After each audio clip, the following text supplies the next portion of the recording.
Shalom Bapak Ibu Saudara terkasih. Saat ini kita akan mendengarkan renungan harian pada hari Kamis tanggal 14 Juli tahun 2022.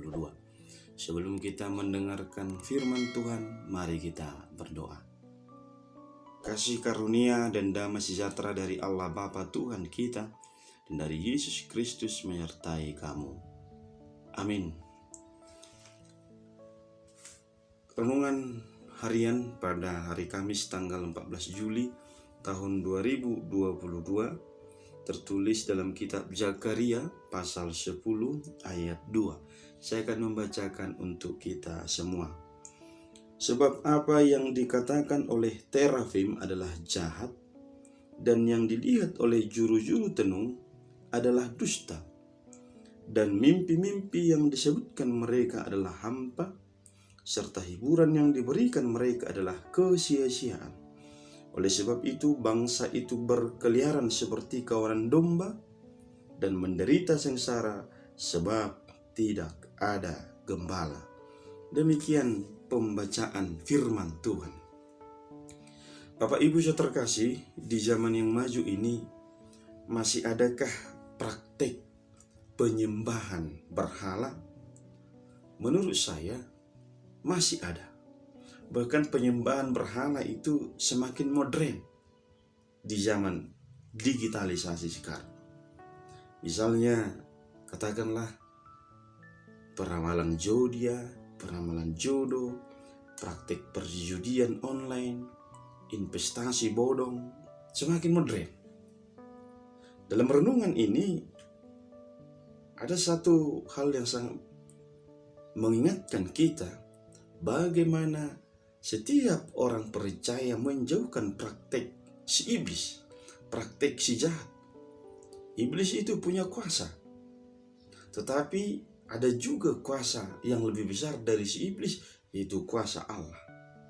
Karena itu kuasa manakah yang kita percaya? Kuasa manakah yang kita yakini? Manusia selalu menginginkan apa yang ada dalam dirinya atau dalam harapannya bisa terpenuhi. Misalnya ekonominya bagus, pekerjaannya bagus, jabatannya bagus, misalnya kesembuhan dari sakit. Lalu melalui renungan ini, apakah dengan menggunakan cara-cara dunia untuk meraih itu semua? Pesan firman Tuhan dalam renungan hari ini, pertama adalah penyembahan kepada iblis adalah hampa. Dalam ayat ini dikatakan terafim, itu jahat. Bisa kita katakan patung-patung yang disembah, juru-juru tenung, dukun. Dari dia adalah dusta, mimpi-mimpi yang ditafsirkan itu adalah hampa. Hiburan-hiburan yang ada itu hanyalah kesia-siaan. Karena itu jika kita percaya kepada Yesus, renungan ini mengajak kita agar kita meninggalkan itu semua. Tuhan itu tidak mau diduai, atau bahasa yang sering kita katakan, Allah itu adalah Allah yang pencemburu. Karena itu jangan rusak hubungan kita yang sudah baik dengan Tuhan hanya karena berbagai praktek-praktek kehidupan dunia yang dari si jahat.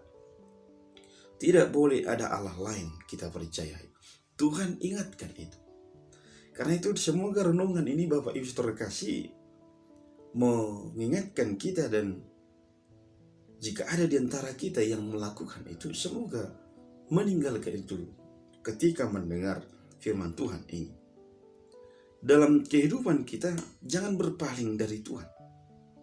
Jika ekonomi Bapak Ibu sedang terpuruk, sedang mengalami sakit, sedang mengalami katakanlah usaha yang sedang terganggu, bahkan merosot, dan yang lain, Tuhan mengajak kita dan memotivasi kita, mintalah kepada Tuhan, jangan kepada si iblis.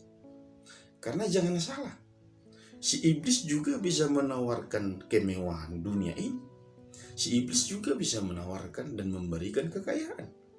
Tetapi apakah itu kekal? Apakah itu baik? Tidak. Kita harus memilih jalan yang baik yang bersumber daripada Allah. Yang kedua dan yang terakhir, ubahlah cara hidup dari praktik dunia yang merusak moral. Tegas Tuhan berkata, jangan ada berhala. Di zaman yang maju ini bisa juga manusia lebih membuat apa yang ada dalam hidup ini menjadi berhala. Misalnya berhala uang, berhala jabatan, berhala kemewahan, berhala barang-barang antik.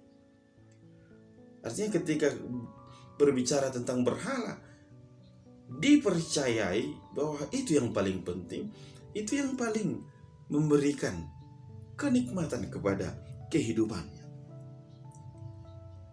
Di dalam kehidupan kita yang maju sekarang, Tuhan mengajak kita semuanya. Memang betul, apa yang kita harapkan harus terpenuhi, tapi pakailah cara-cara kebenaran firman, cara Tuhan di jalan yang benar. Ini menjadi penting Bapak Ibu Saudara terkasih. Di zaman ini misalkan hedonisme, konsumerisme, hedonisme ingin terpenuhi semua keinginannya dengan kenikmatan dunia ini tanpa peduli yang lain. Konsumerisme hanya menggunakan dan bisa katakanlah apa yang diharapkan dia pakai itu memberikan kenikmatan yang tersendiri dalam hidupnya, tetapi lupa dia ada satu kenikmatan daripada Tuhan. Semoga firman ini menyemangati kita, mengingatkan kita, berilah hidup ini jangan kepada kesesatan, tapi biarlah hidup ini digembalakan oleh Tuhan. Karena dunia ini dan kuasa iblis menawarkan nikmat yang berujung kepada penderitaan, tetapi dari Tuhan adalah nikmat yang membawa kebahagiaan. Karena itu mari saya dan kita semua datanglah kepada Tuhan yang memberikan nikmat yang sangat baik, yang bersumber dari yang baik, jangan bersumber dari si jahat. Karena dari si jahat pasti membawa penderitaan. Amin, kita berdoa. Terima kasih Bapa di sorga, firman-Mu mengajak kami agar kami meninggalkan praktek-praktek dunia ini yang membawa kepada berhala-berhala, yang membawa kesesatan.